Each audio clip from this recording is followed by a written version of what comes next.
Well, let's get more now on this catastrophic fire danger that's been forecast for parts of New South Wales. And Ben Millington is Deputy Commissioner of the Rural Fire Service in New South Wales, and he joins me now. Deputy Commissioner, good morning. First of all, can I just get you to give us a sense of the conditions that you're facing today?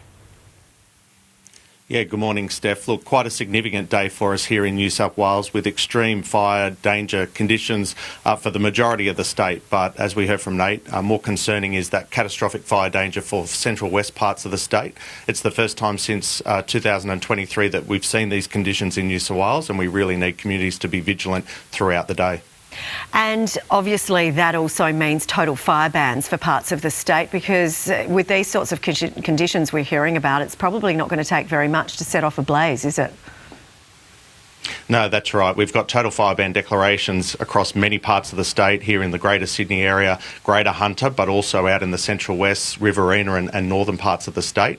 With those conditions that we heard earlier, high temperatures, low humidity, but those winds will really be challenging for us today should we see any new fires. So we really need communities to monitor conditions, remain vigilant and heed any warnings that are issued throughout the day. So can you just give us an overall picture of some of those areas that are of most concern for you?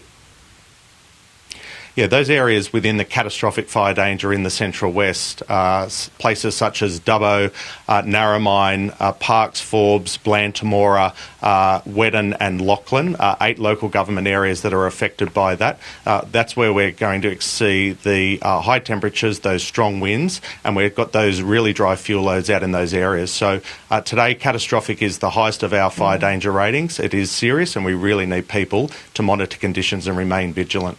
Absolutely. And for those people in particular in those catastrophic fire zones, as well as generally across New South Wales, what is your advice about what they should be thinking about now? We've been asking people to prepare for the summer for a number of weeks and months now, and there's a few easy things people can do. Cleaning their gutters, removing overhanging branches, mowing their lawns, but more importantly, having a talk with your family about your bushfire survival plan, what you will do, where you'll go and what you will take in the event that fire threatens your home. And that's something that we need to do. We're only 1 week out from summer now. It's really important that people start preparing now. Yeah, we are only 1 week out from summer, but we haven't even got to summer yet. This is pretty early of a point in the season for you to be having to put yourself on such high alert. What are your concerns about the rest of the season ahead?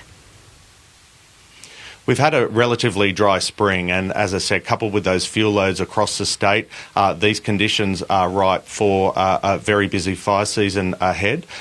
We were expecting to see a wet October. That didn't eventuate because of various weather patterns, and over coming weeks we are expecting warm conditions to continue. So the time, as you said, is now to start preparing your homes and people talking about what they will do for the fire season. And what about your preparations in terms of the backburning that you were able to do in the cooler months? Were you able to get as much as you hoped to be able to achieve some containment lines or some areas that might help you throughout this really busy season?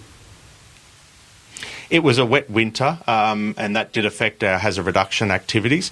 We were able to undertake 40,000 hectares of hazard reduction burning since July, as conditions allowed, but it is very weather dependent. And as I said, we did see some wet conditions through winter that affected those, but we are prepared for what is to come. We've pre-positioned resources across the state, including strike teams, our aircraft, our large air tanker, our Chinook helicopter. So in anticipation of the conditions today, we have deployed those resources, and we're very well prepared for the conditions that may eventuate.